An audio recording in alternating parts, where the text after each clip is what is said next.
Clarissa Harlow Barton was born on December 25, 1821, in North Oxford, Massachusetts. Her parents tried to help cure her shyness by sending her to Colonel Stone's High School, but their strategy turned out to be a disaster. Clara became more timid and depressed and would not eat. She was brought back to home to regain her health. Upon her return, her family relocated to help a family member. A paternal cousin of Clara's had died and left his wife with 4 children at a farm. The house that the Barton family was to live in needed to be repainted and repaired. Clara was persistent in offering assistance, much to the gratitude of her family. To assist Clara with overcoming her shyness, her parents persuaded her to become a schoolteacher. Clara Barton became an educator in 1838 for 12 years in schools in Canada and West Georgia. Barton fared well as a teacher and knew how to handle rambunctious children, particularly the boys. In 1850, Barton decided to further her education by pursuing writing and languages at the Clinton Liberal Institute in New York. In 1852, Clara Barton was contracted to open a free school in Bordertown, which was the first ever free school in New Jersey.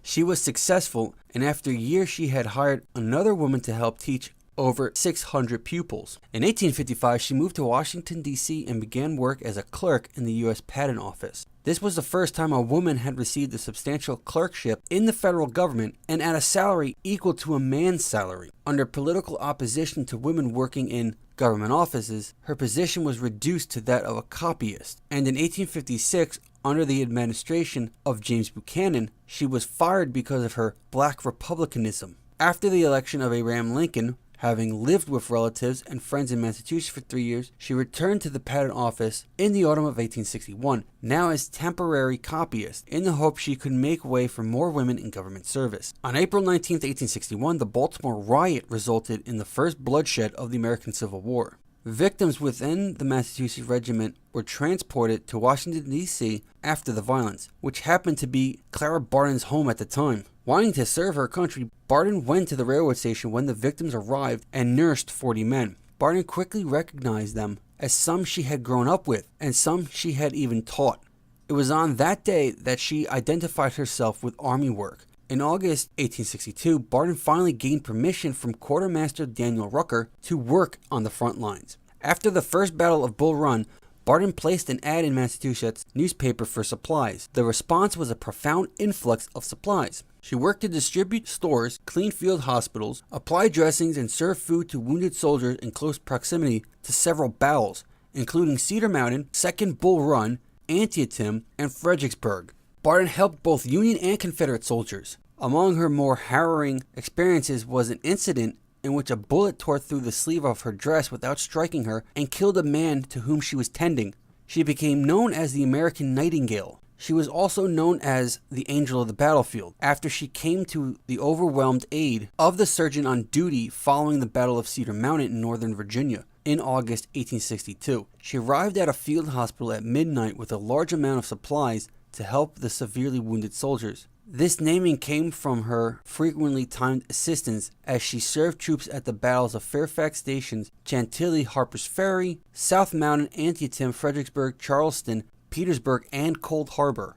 After the end of the American Civil War, Clara Barton discovered that thousands of letters from distraught relatives to the War Department were going unanswered because the soldiers they were questioning about were buried in unmarked graves. Many of these soldiers were labeled just as missing. Motivated to do more about the situation, Miss Barton conducted President Lincoln in hopes that she would be allowed to respond officially to these unanswered inquiries. She was given permission and the search for the missing men commenced. She ran the Office of Missing Soldiers at 437 1/2 7th Street, Northwest Washington, D.C., in the Gallery Place neighborhood. The office's purpose was to find or identify soldiers killed or missing in action.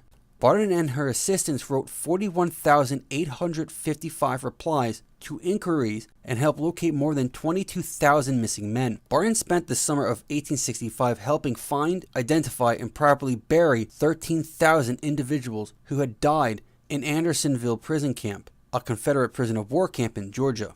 She continued this task over the next 4 years, burying 20,000 more Union soldiers and marking their graves.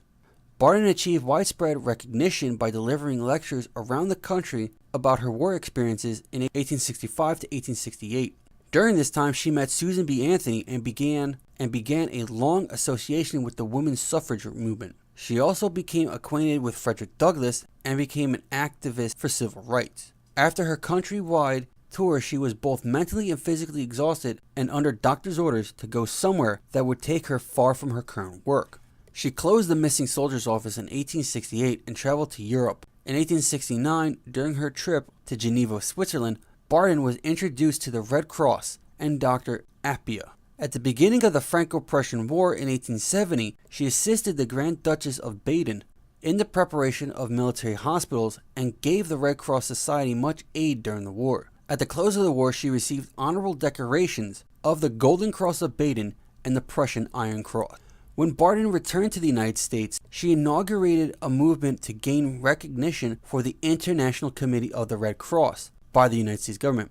In 1878, she met with President Rutherford B. Hayes, who expressed the opinion of most Americans at that time, which was the U.S. would never again face a calamity like the American Civil War. Barton finally succeeded during the administration of President Chester Arthur, using the argument that the new American Red Cross could respond to crises other than war, such as natural disasters like earthquakes, forest fires, and hurricanes. Barton became president of the American branch of the society. The society's role changed with the advent of the Spanish-American War, during which it aided refugees and prisoners of the war.